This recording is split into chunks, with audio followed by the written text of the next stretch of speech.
Les voy a compartir una presentación para que podamos un poco desarrollar el tema que hoy vamos a discutir, que es el estructural funcional.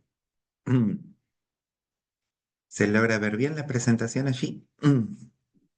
Sí. Sí, fantástico. Bueno, hoy lo que vamos a discutir un poquitito, voy a ver si puedo agrandarla, creo que sí. Ahí se ve mejor, más grandecita. Hoy lo que vamos a discutir es uno de los últimos cuerpos de teoría que vamos a estar trabajando, que es una perspectiva más contemporánea de las que venimos discutiendo hasta ahora. Vieron que hasta previo a la evaluación habíamos trabajado principalmente pensadores de lo que sería la etapa de la llamada sociología clásica, que eran básicamente dos pensadores, trabajamos, Emilio Durkheim y Max Weber.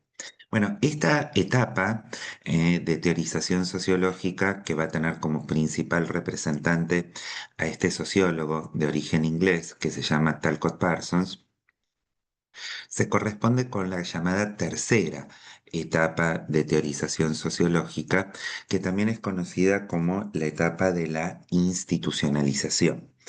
Esta es una etapa en donde ya nuestra sociología es una disciplina ampliamente reconocida en términos académicos, en términos científicos, y que incluso se lo llama la etapa de la institucionalización porque justamente ya la sociología como una disciplina plenamente, vamos a decir, reconocida, va a empezar a ser también objeto de, vamos a decir, de consulta, ¿no? Por parte de distintas áreas de la vida social, principalmente del campo de la política, para que la sociología pueda ofrecer, vamos a decir, respuestas posibles frente a distintas problemáticas sociales.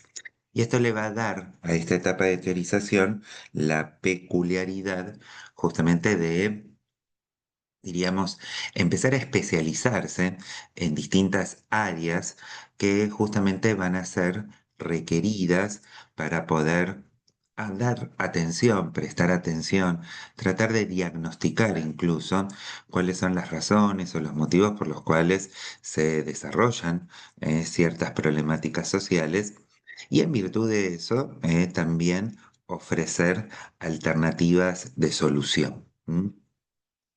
A este periodo, vamos a ver, eh, va a estar dominado, por decirlo de algún modo, por una teoría sociológica que va a ser desarrollada por este pensador que tenemos aquí mencionado, que se llama Talcott Parsons, el principal representante de un enfoque teórico conocido como el estructural funcionalismo y que justamente eh, va a recuperar, vamos a decir, una tradición sociológica previa, principalmente del campo justamente del análisis funcionalista, ¿no? Ese análisis que había sido iniciado originalmente por Herbert Spencer y que luego había sido desarrollado con mayor, diríamos, con mayor desarrollo por parte de Emilio Durkheim. También es importante señalar de que esta es una etapa en donde la sociología un poco cambia, vamos a decir, de centro, ¿no? De producción. Hasta este momento nosotros habíamos trabajado principalmente sociologías europeas, es decir, el núcleo de la producción sociológica estaba concentrado en Francia, en Inglaterra, en Alemania, como principales centros de producción de la sociología. Justamente para principios del siglo XX, esta va a ser una teoría que va a tener especial significación hacia finales de la década de los 30 y por lo menos hasta mediados de la década del 70, La sociología un poco cambia el centro, es decir, si hasta ese momento nosotros habíamos tenido una sociología que era eminentemente europea, a partir de ahora se van a empezar a desarrollar distintas escuelas de pensamiento sociológico en el ámbito de Estados Unidos.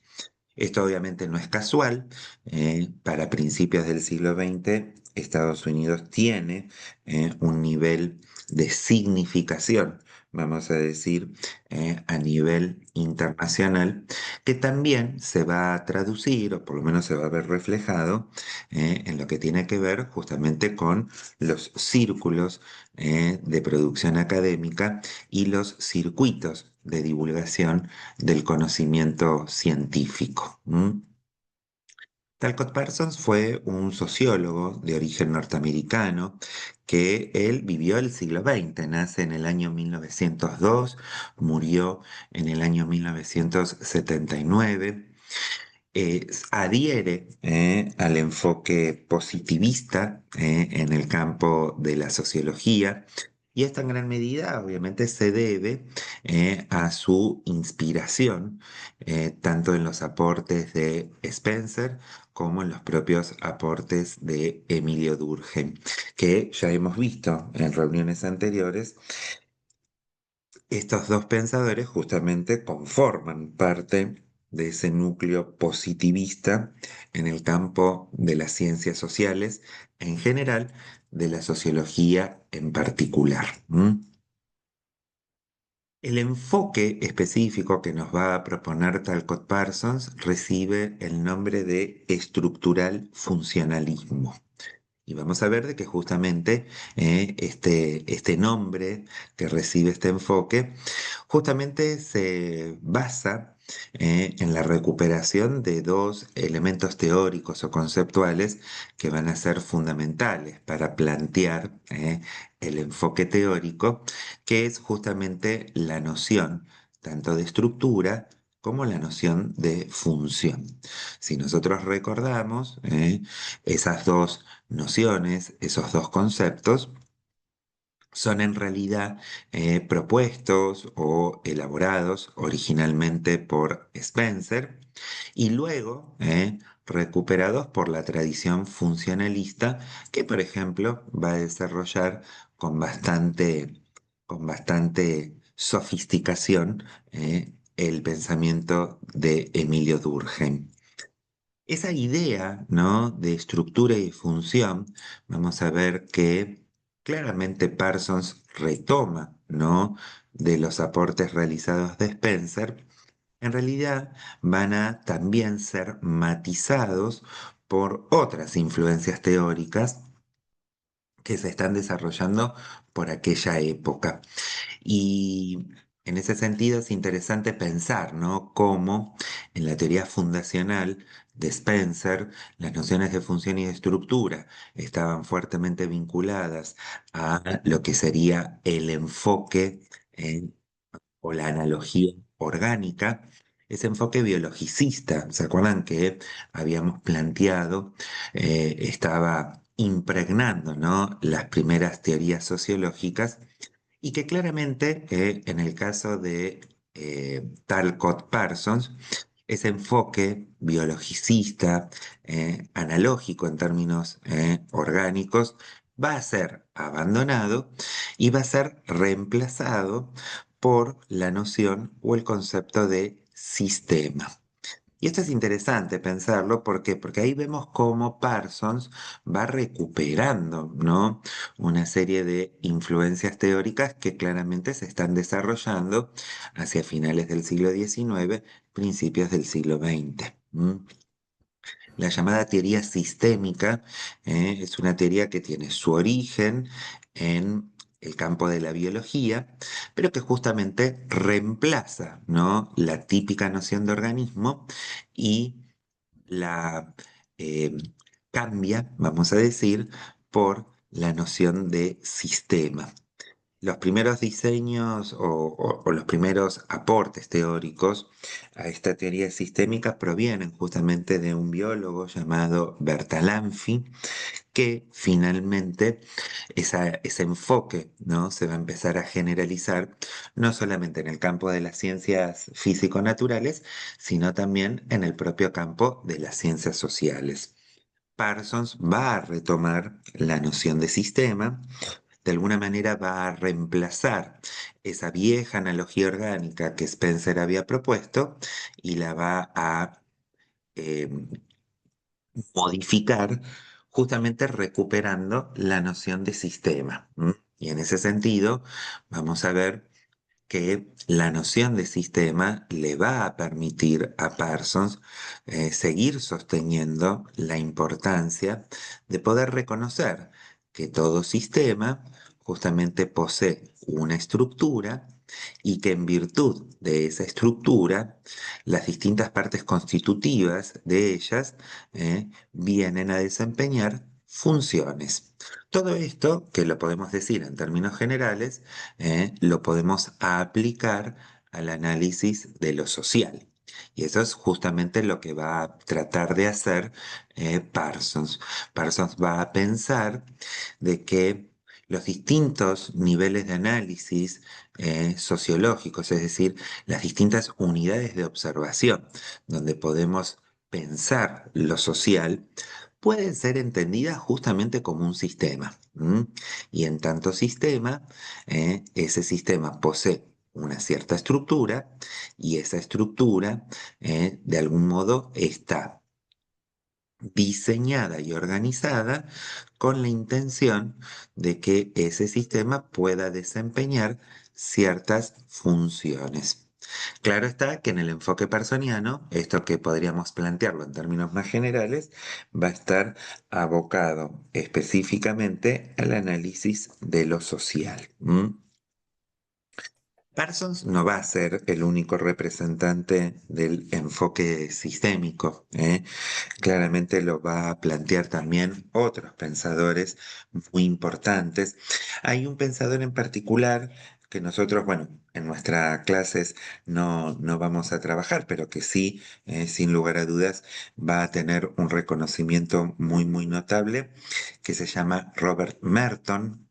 Merton va a ser un discípulo, vamos a decir, de Parsons y también uno de los principales referentes dentro de esta teoría estructural funcionalista.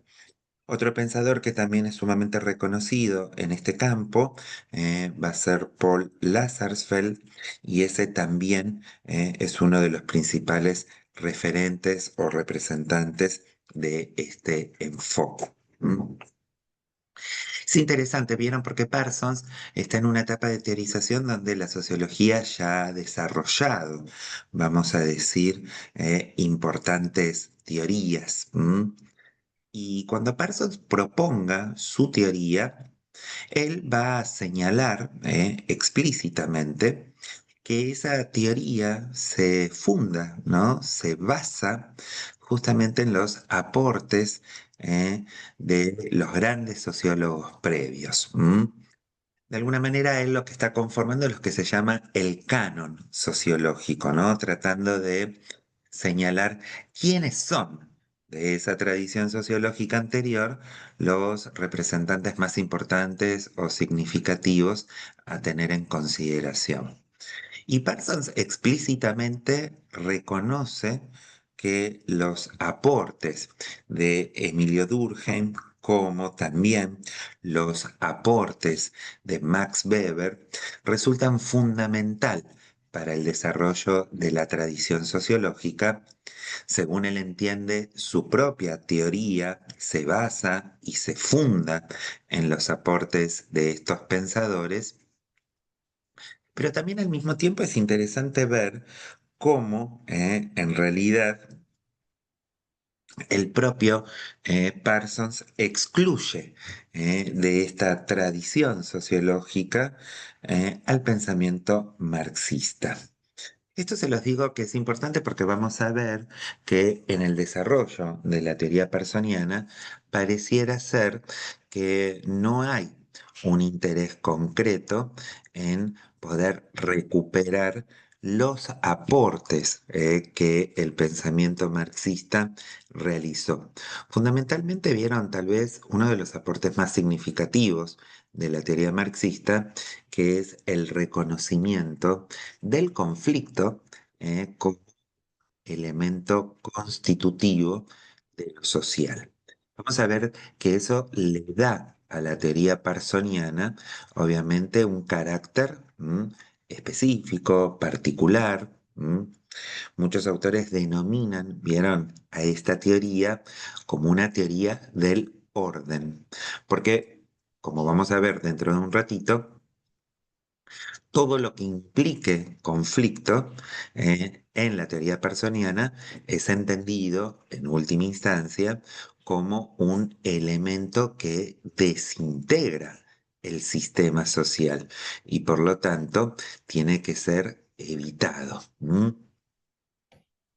Hay en Parsons una intención clara, vieron, de conformar lo que se denomina una gran teoría.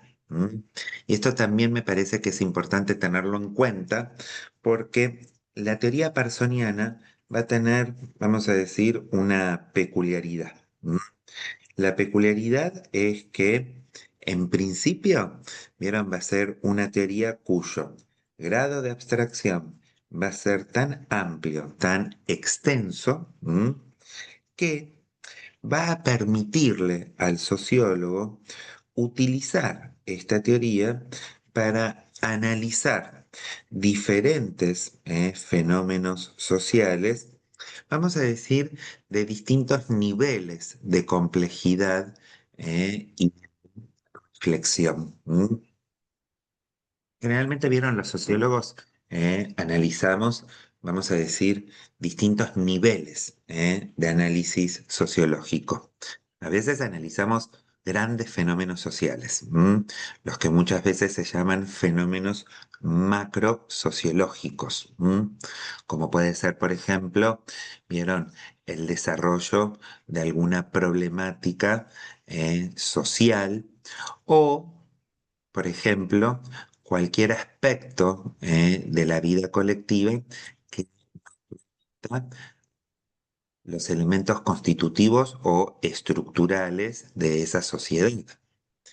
Por ejemplo, cuando Max Weber, ¿se acuerdan?, estudiaba el desarrollo del capitalismo moderno, bueno, ese tipo de análisis se lo denomina análisis macrosociológico.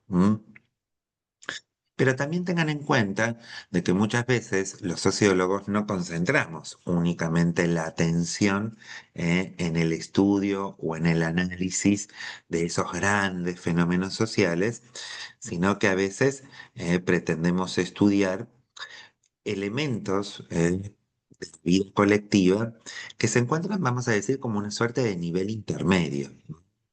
Por ejemplo, cuando los sociólogos abordamos el estudio de los grupos sociales, de las organizaciones, estamos utilizando un enfoque o abordaje de nivel medio.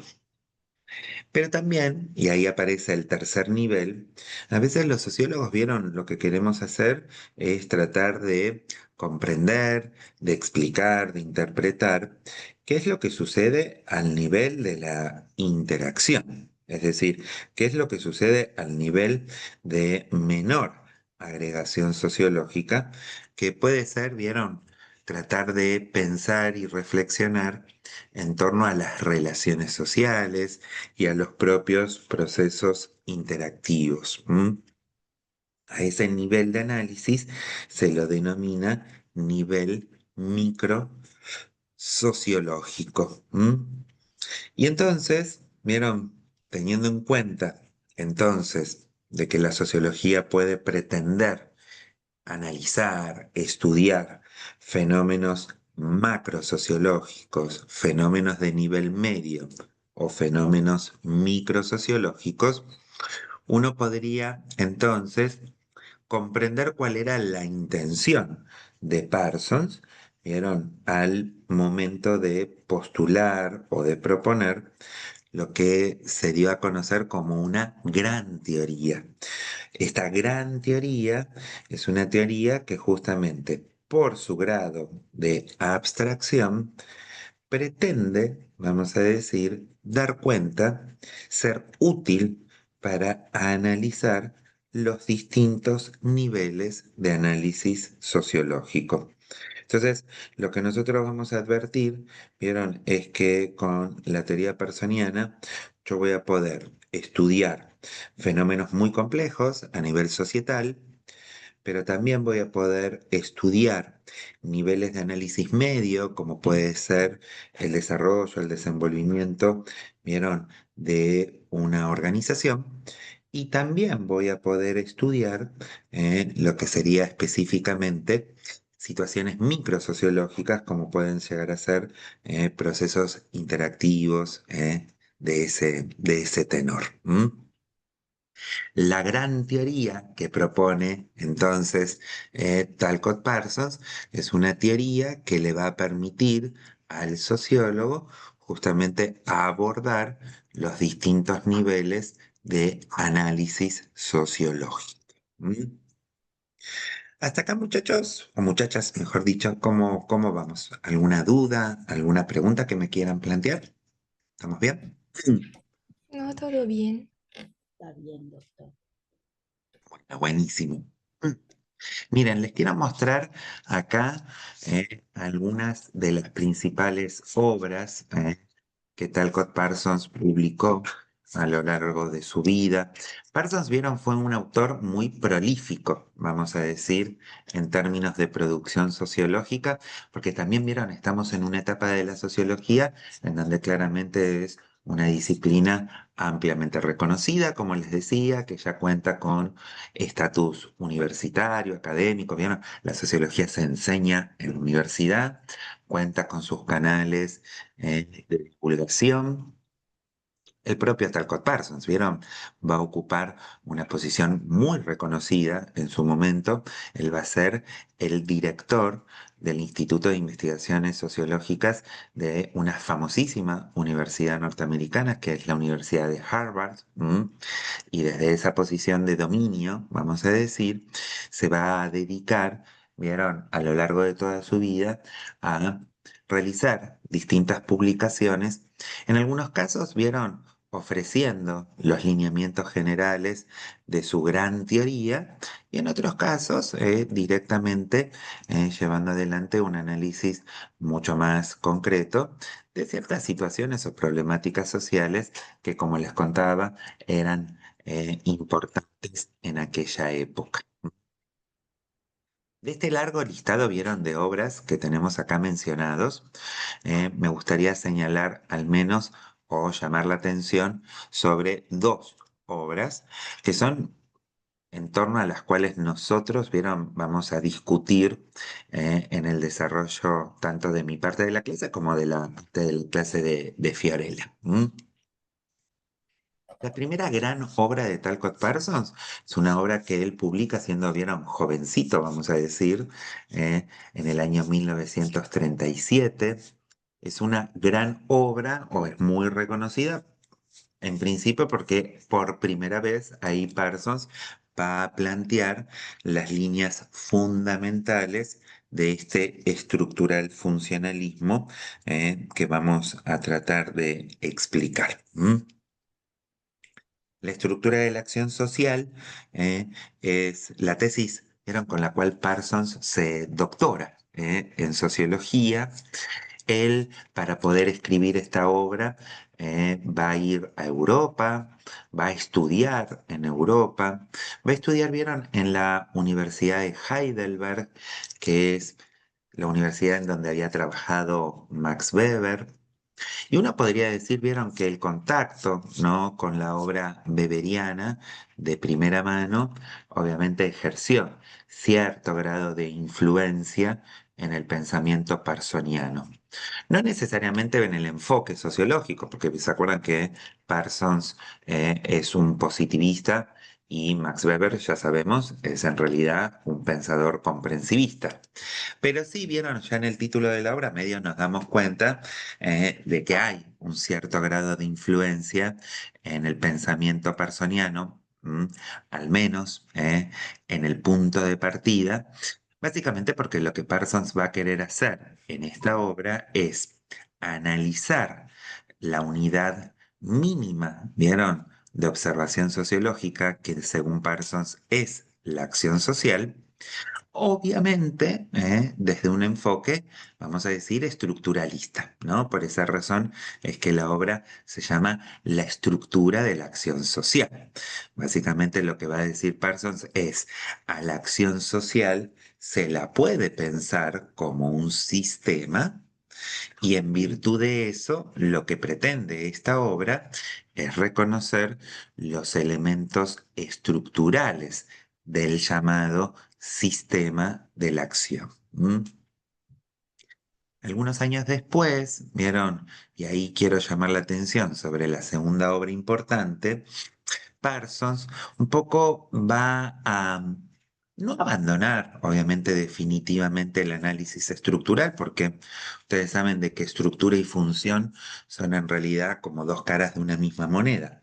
Pero sí, vieron, a partir del año 51, que es cuando él va a publicar esta famosa obra que tenemos ahí señalada, que se llama El sistema social, Parsons lo que va a postular es un interés, diríamos, renovado en abordar esta teoría sistémica, pero no concentrado ahora en el aspecto estructural del sistema, sino más bien tomando como significativo, como importante, el análisis funcional. Entonces, en esta obra del año 51, la que se llama El sistema social, lo que va a proponer Parsons es justamente el de poder abordar, vamos a decir, el sistema, pero ahora no necesariamente reconociendo o dando predominancia a la estructura de ese sistema, sino más bien, vieron, concentrando su atención en lo que sería las funciones de ese sistema. En realidad, vieron, no es un cambio en la teoría, sino más bien una modificación en el enfoque de una teoría que ya sabemos va a recuperar tanto los elementos estructurales como los elementos funcionales. Bueno, ahí ustedes verán que hay otras obras muy, muy conocidas. Hacia el final de su carrera intelectual, Parsons va a recibir, vieron, muchas críticas, porque como todo gran teórico, sin lugar a dudas, también va a generar polémicas. Y una de las grandes polémicas, y esto seguramente lo vamos a ver un poco más adelante, es la que tiene que ver con relación a la capacidad explicativa de la teoría para dar cuenta de un proceso sociológico que a nosotros, vieron, los sociólogos en particular, nos interesa mucho comprender, que es el proceso de cambio social. La teoría parsoniana, vamos a ver, hacia, yo les diría, finales de la década del 60, principios de la década del 70, va a empezar a recibir toda una serie de críticas, de impugnaciones, podríamos pensarlo así, desde distintas, ¿no?, campos teóricos, justamente acusando a la teoría parsoniana de que no ofrece una explicación adecuada de lo que sería el cambio social. Y es por esa razón que las últimas obras de Parsons concentran especialmente la atención en la problemática del cambio. Por eso cuando vieron muchas veces uno tiene que pensar, ¿no? Cómo se va desarrollando la teoría a lo largo de los años. Uno podría decir de que los últimos años del desarrollo de la teoría están principalmente vinculados a profundizar la noción del cambio social. Lo que sí les quiero llamar la atención sobre algo, no sé si se dieron cuenta, las primeras obras de Parsons comienzan a divulgarse para finales de la década de los 30, las últimas obras ya son de la década del 70, ¿m? Y la realidad, mis queridos, es que eh, el dominio, vamos a decir, dentro del campo de la sociología, de esta perspectiva teórica propuesta por Parsons va básicamente a abarcar casi esas 4 décadas. ¿Qué les quiero decir con esto? Que entre finales de la década del 30 y mediados de la década de los 70, finales de la década del 70, el predominio teórico del enfoque estructural funcionalista va a ser verdaderamente notable. Es decir, en gran medida podríamos decir, hay una predominancia de la teoría estructural funcionalista en general, de la teoría parsoniana en particular, en todo el campo sociológico. Vieron, Parsons va a ser como la gran estrella a tener en cuenta y en consideración por aquellos años. ¿En qué contexto escribe Parsons? Bueno, una de las cosas que les había mencionado hace un ratito, esta es la primera gran teoría de origen norteamericano. Esto que antes les contaba, ¿no? De alguna manera hay como una suerte de cambio en el foco, en el centro de la producción sociológica y de su impacto a nivel global. ¿M? Y eso se traduce específicamente en el predominio, ¿no? De las escuelas sociológicas norteamericanas por aquellos años, en particular del estructural funcionalismo norteamericano. Y esto no es, vieron, casual. Como les decía hace un ratito, la propia posición de Estados Unidos a nivel global va a ser una posición verdaderamente de predominio, y esto en gran medida es lo que a nosotros nos va a permitir también comprender el por qué la sociología norteamericana tiene tanto alcance, tanto reconocimiento por aquellos años. Este momento también es el momento en donde justamente una disciplina que en realidad proviene de Europa se va a extender en el campo académico, científico norteamericano, y verdaderamente va a tomar un nivel de reconocimiento verdaderamente notable. Es decir, esta es la etapa, como les contaba hace un ratito, de la llamada institucionalización de la sociología. También vieron, es el periodo de la posguerra, es el inicio de la Guerra Fría, es un contexto, vieron, muy particular que según muchos autores tuvo implicaciones en el desarrollo de la propuesta teórica de Parsons. Lo que sí también es importante señalar es que por aquellos años, vieron, la propia sociedad norteamericana está sufriendo un notable proceso de transformación, principalmente hacia principios del siglo XX.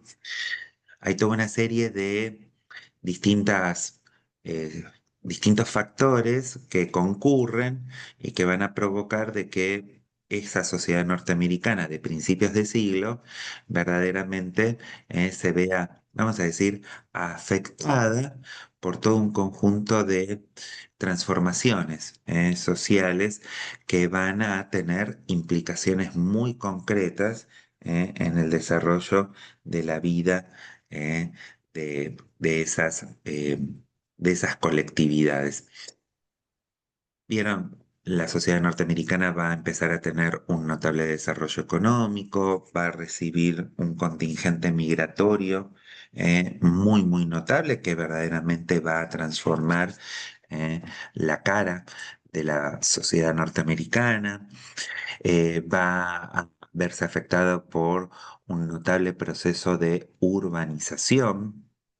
Y es todo ese conjunto de transformaciones, un poco el que también va a operar, vieron, como un incentivo para que esta disciplina, que ya es ampliamente reconocida, me refiero a la sociología, pueda configurarse como un elemento que, diríamos, se conforme como un saber experto, ¿no? Un saber al cual se puede recurrir justamente para poder comprender en profundidad esas significativas transformaciones de la vida colectiva y fundamentalmente que también la sociología sea capaz, vieron, de ofrecer diríamos,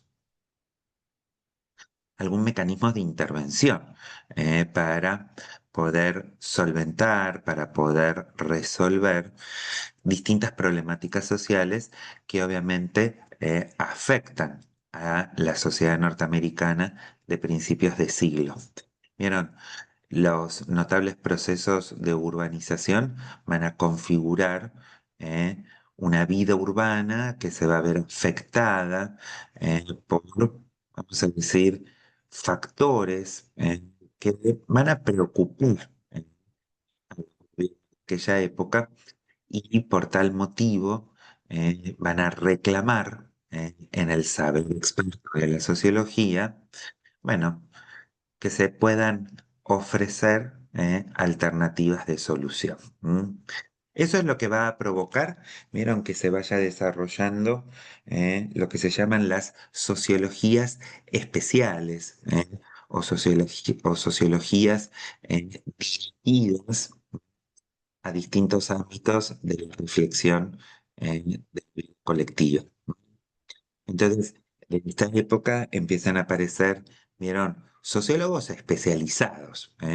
Por ejemplo, sociólogos que se van a dedicar a estudiar y a analizar y a pensar la economía, la política, la educación, el delito, las migraciones, etcétera, etcétera, etcétera. Y entonces aparecen estas sociologías especializadas, ¿no? La sociología económica, la sociología de la educación, la sociología, vieron, del delito, la sociología urbana y así sucesivamente. Todo esto es interesante e importante tenerlo en cuenta porque sin lugar a dudas también implica el notable desarrollo que va a tener la sociología en general y la sociología, vamos a decir, abocada a las problemáticas específicas y concretas de esa, vamos a decir, transformación social que está atravesando la sociedad norteamericana. ¿Mm? Muy bien. Hasta acá, muchachos, ¿cómo vamos? ¿Vamos bien? Interesante. Bueno, buenísimo. Vamos entonces, ahora sí, ya que hemos planteado la generalidad, vamos a empezar a meternos en particular en el desarrollo de la teoría. ¿Cuál es el punto de partida de la teoría estructural funcionalista? Acuérdense, en la primera obra que Talcott Parsons va a publicar, que se llama La estructura de la acción social, él va a proponer de que la sociología tiene como principal propósito, como principal intención, poder explicar, poder estudiar las acciones sociales. Con lo cual, Parsons está estableciendo de que el objeto de estudio de la sociología es, en última instancia, la acción social. Pero Parsons aclara, ¿vieron? Que la acción social, tal como él pretende estudiarla y abordarla, no es la acción social como habíamos visto hasta ahora de la mano de la teoría de Max Weber, sino que él va a entender de que la acción social tiene que ser estudiada como un sistema. Y ahí, vieron, en ese preciso instante, justamente lo que hace Parsons es sentar las bases del enfoque teórico. Al afirmar de que la acción social debe ser entendida como un sistema, lo que nos está diciendo en última instancia es que va a recurrir a las nociones, ¿vieron?, de estructura y de función, de las cuales hacíamos mención previamente. Entonces, para poder entender este punto de partida, obviamente lo que tendríamos que tratar también de comprender es qué entiende Parsons por acción social. Y Parsons va a definir, ¿vieron?, que la acción social es básicamente una orientación de la conducta humana dirigida hacia una situación. Esa es la definición que ofrece Parsons. Acción es toda orientación de la conducta humana dirigida hacia una situación. Fíjense de que la definición es bien distinta a la definición ofrecida oportunamente por Max Weber. Porque si ustedes se dan cuenta, en esta definición, lo que Parsons de alguna manera deja de lado es probablemente el elemento más importante o distintivo que Weber le reconocía a la acción humana, que era la asignación de sentido o de significado.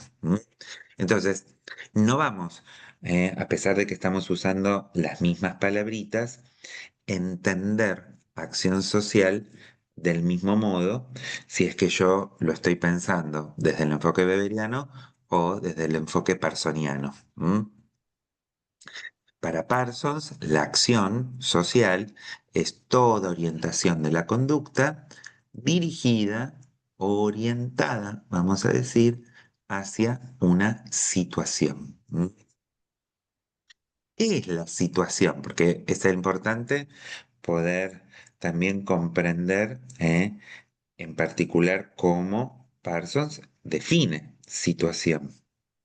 La situación, dice Parsons, es el conjunto de objetos de distinto orden, y dentro de los cuales esa conducta se desarrolla y se desenvuelve. Toda situación, dice Parsons, está configurada a partir de, vamos a decir, tres objetos distintos. Tres tipos de objetos distintos. Lo que Parsons va a llamar objetos físicos, que serían básicamente las cosas, ¿vieron?, que nos rodean. Objetos culturales, y ahí Parsons está pensando de que en toda situación siempre existen un conjunto de valores, de creencias, de normas, que obviamente afectan el comportamiento humano. Y finalmente, dice Parsons, en toda situación existen objetos sociales. Los objetos sociales serían básicamente los otros actores sociales que forman parte de mi situación. Entonces, si tuviéramos que pensar en un ejemplo, por ejemplo, ¿no?, de acción social, podríamos decir que el hecho de que yo ahora esté dictando clase, básicamente es una acción social. porque en última instancia lo que hay es una cierta conducta, la mía, que se dirige a una situación que está configurada a partir de objetos físicos, las cosas que me rodean, la computadora que estoy utilizando ahora para poder comunicarme con ustedes, objetos culturales, porque obviamente mi conducta, mi comportamiento se ve afectado por, vamos a decir, eh, las costumbres, acciones. Y finalmente objetos sociales, ¿no? Porque yo estoy dictando mi clase dirigiéndome hacia otros, que serían ustedes, con lo cual efectivamente esto que estoy desarrollando es una acción porque se encuentra en el marco de una situación. ¿M? Ahora vamos a ver, para Parsons, la acción es un proceso dinámico, un proceso tal que puede ser analizado justamente de manera sistémica. ¿Qué significa eso? Significa de que si la acción puede ser entendida como un sistema, entonces este sistema tiene que tener, vamos a decir, una estructura. ¿Se acuerdan que cuando nosotros hablábamos del concepto o de la noción de estructura, básicamente referíamos a un conjunto de partes que se disponen de un cierto modo y que estas partes se vinculan unas con otras? Es decir, las partes son interdependientes. La noción de interdependencia, van a ver, es fundamental para el entendimiento del enfoque sistémico. ¿Por qué razón? Porque Parsons va a decir que, como todo sistema, esta estructura tiene que asegurar que las partes que lo constituyen al sistema básicamente operen todos de modo adecuado. Si algo de eso no opera de modo adecuado, justamente como las partes son interdependientes, eso podría poner en riesgo la integridad del sistema. Esto lo vamos a discutir también en un ratito. Vieron, todos los sistemas para Parsons son sistemas en equilibrio. Eso significa de que este sistema debe asegurar de que cada una de sus partes constitutivas cumpla la función que debe cumplir. Si alguna de las partes del sistema no cumple la función correspondiente, entonces eso de algún modo, vamos a ver, va a afectar el equilibrio sistémico. Entonces, todo sistema está conformado por partes, esas partes mantienen vínculos entre sí. Y ese sistema debe estar en equilibrio. Cuando el sistema pierde el equilibrio, existe el riesgo de que la integridad del sistema se vea tan afectada que virtualmente ponga en riesgo, vamos a decir, la existencia propia del sistema. Los sistemas para Parsons entonces son sistemas en equilibrio homeostático. La palabra homeostasis, vieron, también proviene de la teoría sistémica. Sistémica me refiero a la original, ¿no? La que se da en el campo de la propia biología. Y básicamente remite a esta noción de que cada parte del sistema tiene que cumplir funciones, funciones que si no son cumplidas adecuadamente van a tratar de ser compensadas por esas otras partes interdependientes con la intención de que la parte original del sistema vuelva a desempeñar la función tal como es esperado. ¿M? Es decir, los sistemas buscan permanentemente el equilibrio. Y eso hace de que el sistema sea una realidad profundamente dinámica y para nada estática, dice Parsons. ¿M?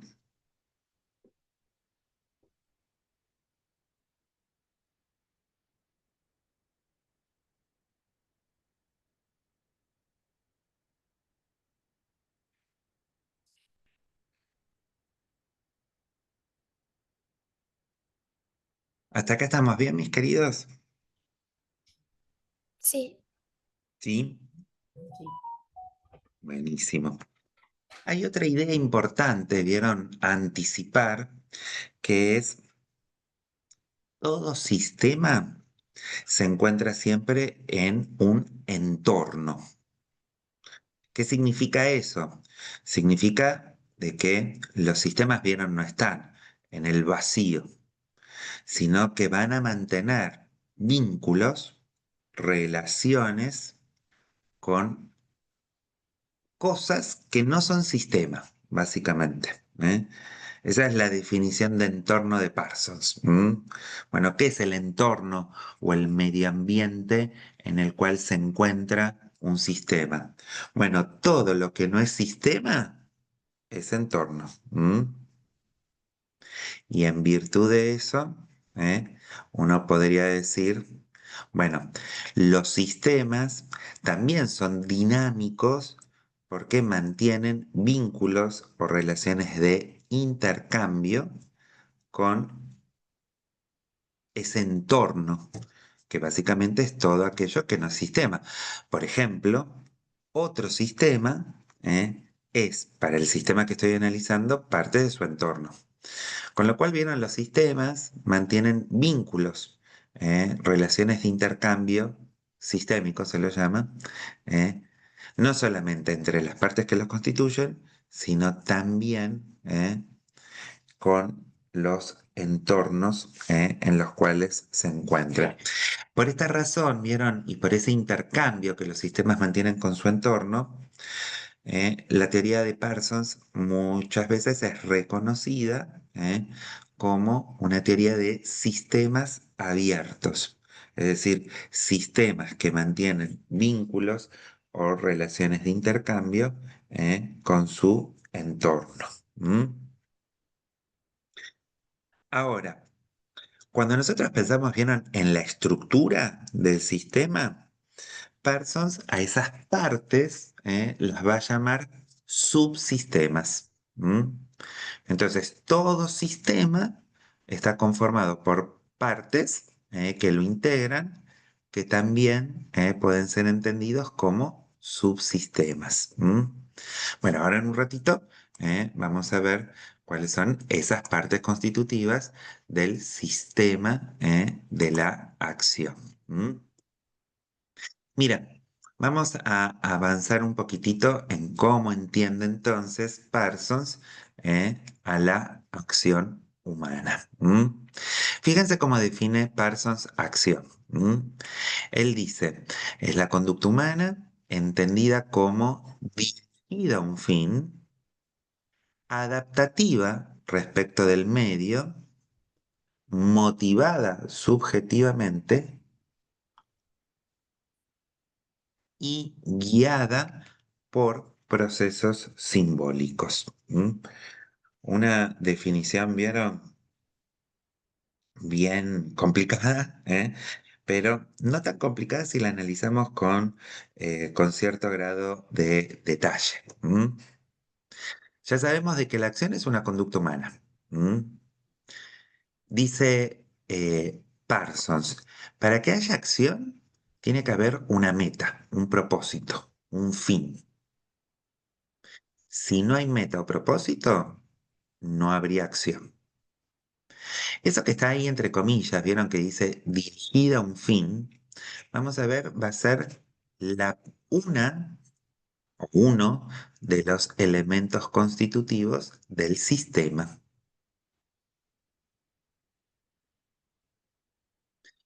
Vamos a ver de que para Parsons el sistema de la acción es, en última instancia, ¿eh? un conjunto de subsistemas, ¿se acuerdan? Asociados. Bueno, hay un subsistema de la acción que es el que me permite determinar cuál es el fin o el propósito que persigo. Si no hay un fin o propósito, no habría acción. ¿Me siguen hasta acá, no? Yo sé que es medio abstracta, pero van a ver que ahora cuando empecemos a ponerle algunos comentarios y algunos condimentos teóricos, se va a comprender con bastante facilidad. Dice Parsons, la acción es adaptativa respecto del medio. ¿Qué significa esto? Significa que cuando nosotros actuamos, ¿vieron? Tomamos del entorno cosas. Necesitamos tomar de ese entorno cosas para poder desempeñar la acción. Por ejemplo, yo en este momento tengo sed. Entonces, como quiero saciar mi sed, ese sería mi fin, tomo del entorno recursos para poder hacerlo. Por ejemplo, ¿qué cosa? Cafecito. Tomar agua. Bueno, Exactamente. Entonces ven que ahí es adaptativa respecto del medio, es decir, tomo cosas del entorno para poder lograr o pretender alcanzar ese fin. Que se encuentra, dice Parsons, motivada subjetivamente. Es decir, la motivación de la acción es mía, es propia. No es que, vamos a decir, eh, está dada eh, por imposición externa. No, no. Surge, vamos a decir, de mi propia voluntad, de mi propio deseo, podríamos pensarlo. Y dice Parsons, se encuentra guiada por procesos simbólicos. Estos procesos simbólicos, vamos a decir, son básicamente reglas, normas, costumbres. ¿Por qué razón yo tomo café en una taza y no tomo café de una fuente? ¿Por qué pongo café en una taza de café y no pongo café, vieron, en un florero? Bueno, porque hay costumbres, normas, tradiciones que en algún punto también afectan eso. Fíjense que tiene que existir, vamos a ver, aparentemente cuatro elementos fundamentales, entonces, para que haya acción. Tiene que haber dirección hacia un fino propósito, debe ser adaptativa, tiene que estar motivada subjetivamente y tiene que estar guiada por estos procesos simbólicos.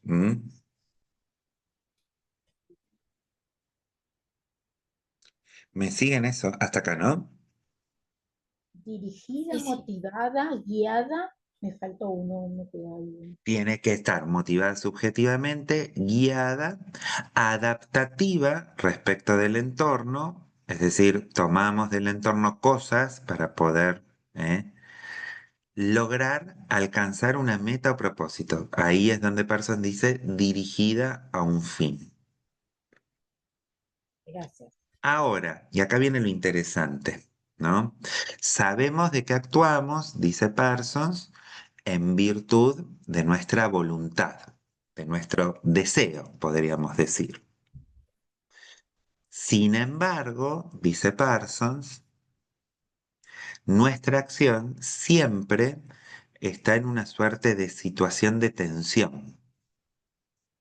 entre, vamos a decir, los fines que motivan la acción y al mismo tiempo los medios y la situación en la que me encuentro. Es decir, nosotros sabemos de que nuestras acciones se encuentran condicionadas. Condicionadas significa básicamente, ¿vieron? De que el entorno muchas veces me impone obstáculos para poder lograr alcanzar el fin. Yo tengo sed y vieron como estoy en mi casa, bueno, puedo agarrar un vaso de agua, pero si yo estuviera en otro contexto, por ejemplo, imagínense que estoy en medio del desierto. ¿M? Bueno, pareciera ser de que ahí tengo obstáculos eh, que me impedirían lograr alcanzar eh, ese fin. Entonces, nuestras acciones permanentemente se encuentran en esta tensión. Bueno, quiero llegar temprano al trabajo. Me desperté tarde. Vivo lejos. Debo tomarme un medio de transporte. Hay medios de transporte que son más rápidos y otros más lentos. Bueno, no tengo plata suficiente para tomarme el más rápido. Entonces, si quiero llegar temprano al trabajo y tengo todos estos condicionantes, se dan cuenta que empieza a aparecer una tensión, ¿no? El fin es llegar temprano, los medios es, bueno, tomarme el tren, andar en bicicleta, tomarme un Uber y después los propios condicionantes de la situación. Me desperté tarde, no tengo plata para un Uber, no sé andar en bicicleta, etcétera, etcétera. Entonces, vamos a ver, vieron que cuando Parsons se pone a pensar en el sistema de la acción, justamente se pone a pensar en torno a todos estos elementos que estamos considerando. Parsons, vieron, cuando piense en, eh, en esta primera obra, eh, básicamente va a estar pensando en la estructura de la acción. Mm, Acuérdense que el punto de partida de la obra parsoniana es básicamente, diríamos, dar cuenta de lo que para él es la unidad mínima del análisis sociológico, por lo menos, ¿vieron? Cuando plantea esta primera parte de su obra. Luego, vieron más adelante, ya en el Parsons más maduro, él va a desarrollar otros aspectos que van a exceder exclusivamente el análisis de la estructura de la acción. Vieron, ya ahí en el sistema social, esa obra del año 1951, Parsons va a concentrar la atención en desarrollar con mayor profundidad tres teorías o temas fundamentales. La teoría propia de la estructura social, es decir, pensar a los sistemas sociales ya no solamente a partir de la acción, sino fundamentalmente asumir un análisis más macro sociológico.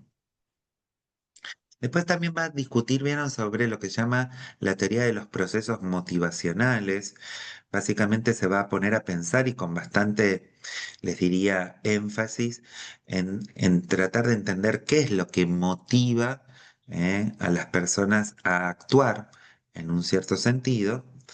Y finalmente, vieron lo que les contaba hace un ratito al principio de la clase, que es la teoría del cambio social. ¿Hasta acá estamos bien, mis queridas? Sí, doctor. Bien. Sí. Sí, bueno, buenísimo. Lo último que les voy a contar por hoy, en mi parte de la clase, que después eh, van a discutir un poquitito más con Fiore, es en torno a la propia teoría de la acción para Parsons, ¿vieron? Hay básicamente tres elementos importantes que tenemos que tener en consideración. Por un lado, al propio actor, al propio sujeto, nosotros, como personas que pretendemos actuar. El segundo elemento son los elementos propios de la situación, que ya sabemos, ¿se acuerdan? En toda situación hay objetos físicos, culturales y sociales.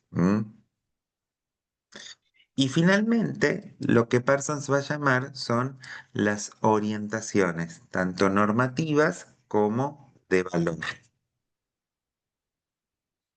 Aquí Parsons se pone a pensar, ¿vieron? Cuando las personas actuamos, obviamente lo hacemos a partir de, él dice, una orientación que va a denominar motivacional. La orientación motivacional es básicamente aquella que se vincula fundamentalmente con el deseo.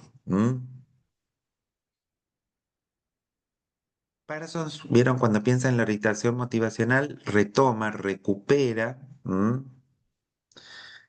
la propia teoría freudiana.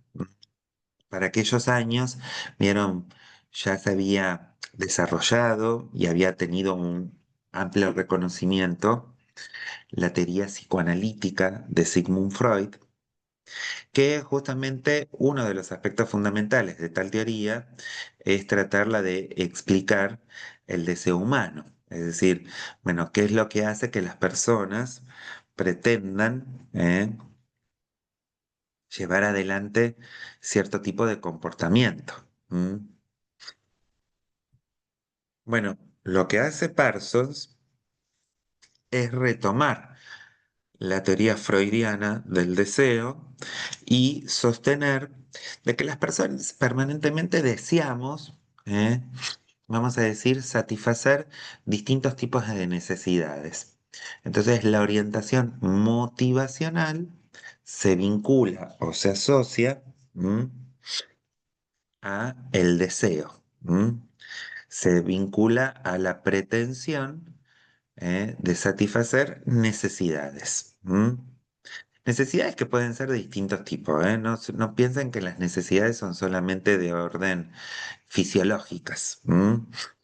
A veces tenemos necesidad de contemplar una obra de arte, leer una novela, o escuchar una música que me produce gratificación. Lo que dice Freud, y esto es lo que retoma Parsons, es que el deseo básicamente está motivado como en una suerte de sensación de privación. Las personas tenemos esa sensación de privación y para quitarla, es decir, para dejar de tenerla, hacemos algo. Eso que hacemos lo que busca es lograr alcanzar la máxima gratificación. El ejemplo típico, obviamente, es cuando tengo hambre, ¿vieron? El hambre es una sensación de privación, Estaba pensando en el hambre. claro, y uno, eso es lo que motiva a uno justamente a comer. Pero lo que dice Parsons, basándose en Freud, es que cuando queremos satisfacer la sensación de privación, siempre lo hacemos pretendiendo maximizar la gratificación que vamos a lograr. Es decir, si yo tengo hambre, cuando quiero comer, no es que quiero comer algo que no me gusta, quiero comer lo que más me gusta. No es que, imagínense que yo odio, no sé, el mondongo, y ahora tengo hambre. No es que al mediodía voy a decir, me voy a preparar un guiso de mondongo, porque justamente no es algo que me genere placer. Eso. Entonces, la sensación de privación pretende ser satisfecha logrando o pretendiendo lograr la maximización de la gratificación. Pero nosotros ya sabemos de que eso no siempre se logra porque justamente estamos en un contexto de una situación que en algunos casos me impide lograr la máxima gratificación. Tal vez yo tengo hambre, lo que más me gusta es comer fideos, pero no tengo fideos. Bueno, ¿qué es lo que segundo más me gusta? Bueno, no sé, el puré. Bueno, no tengo puré. ¿Qué es lo tercero que más me gusta? No sé, la ensalada. Bueno, y eso sí tengo acceso. Entonces termino comiendo ensalada. ¿Me siguen? ¿Podría haber comido algo todavía que me gustara más? Sí, mi situación, dice Parsons, muchas veces me impone condiciones por las cuales mi orientación motivacional se ve restringida. Pero también, dice Parsons, una condición básica de la propia interacción humana es que, de algún modo, los intereses, tanto de uno mismo como de los otros actores sociales de los cuales o con los cuales nosotros mantenemos vínculo, eh, básicamente se encuentren asociados o vinculados entre sí, en el sentido de que exista un cierto, vamos a decir, sistema compartido de valores, de creencias y demás. Vamos a ver de que eso Parsons lo llama orientación valorativa. Digo, todos nosotros podemos pretender satisfacer nuestros deseos, pero yo no puedo solamente dejar librado mi comportamiento a la pura satisfacción del deseo, porque yo vivo con otras personas y si yo solamente me guiara por el deseo y no me interrogara acerca de si ese deseo puede ser efectivamente ejecutado, ¿no? Actualizado, probablemente yo esté afectando a otras personas, lo cual, dice Parsons, haría virtualmente inviable toda vida colectiva. Porque las personas, dice Parsons, no entramos permanentemente en conflicto. Bueno, porque justamente un elemento importante de nuestra vida colectiva es el hecho de que somos capaces de ponerle límites al deseo.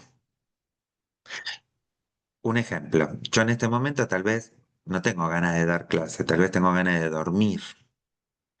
Y sin embargo, no duermo y dicto clase, es decir, le pongo límites a mi deseo, justamente es ¿por qué? Porque sé de que tengo una obligación. Obligación con relación a los demás, obligación con relación a la universidad, etcétera, etcétera. Entonces, es esa orientación de valor, esa orientación normativa, dice Parsons, la que muchas veces opera como un límite a la orientación motivacional. Entonces, cuando las personas actuamos, muchachos, básicamente lo hacemos en una constante tensión entre nuestra orientación valorativa y nuestra orientación motivacional. ¿M? La orientación motivacional es la que me dice, quiero hacer esto, quiero hacer esto. La orientación valorativa es la que me obliga a pensar que si puedo hacer eso que quiero. Yo no sé, tal vez en este momento tengo el deseo de irme a correr. Bueno, pero ¿puedo irme a correr ahora? Bueno, ahora no, porque es el horario en el cual me toca dictar clase. Entonces, mi orientación valorativa limita la ejecución de esa orientación motivacional que me está diciendo qué es lo que quiero hacer. Entonces, cuando nosotros actuamos, básicamente lo hacemos en esta tensión entre el quiero y el puedo. ¿Mm? Bueno, quiero hacer esto. ¿Puedo hacer esto? O en realidad hay ciertas, vamos a decir, cierto sistema compartido de normas que me impiden hacer eso que deseo. ¿M? Bueno, vamos a ver de que el conjunto, tanto de las orientaciones valorativas como de las orientaciones motivacionales, son fundamentales para poder entender eh, el comportamiento humano. Todo actor siempre se encuentra tensionado entre estos dos tipos de orientación. ¿M? Bueno, muchachos, cuéntenme, ¿tienen alguna duda, alguna pregunta que me quieran consultar? No, todo bien. ¿Quedó claro por ahora? Bueno, Todo bien. buenísimo. Muy bien. Bueno, escúchenme, ahora se toman un ratito de descansito, hasta que a las 10 va a comenzar Fiore. Hoy con Fiore intercambiamos turnos, pero en la segunda parte, vieron que es la que habitualmente dicto yo, en realidad lo dicta Fiorelli. Así que conéctense a partir de las 10 de la mañana. Acceso, se- Bueno, mis queridos, gracias por haberse conectado, y los estoy viendo entonces la semana próxima, que ahí sí seguramente va a ser con el turno habitual. ¿M? Les mando un saludo grande. Tengan linda semana. Igual, Gracias, doctor. Esté profe. bien usted. Gracias.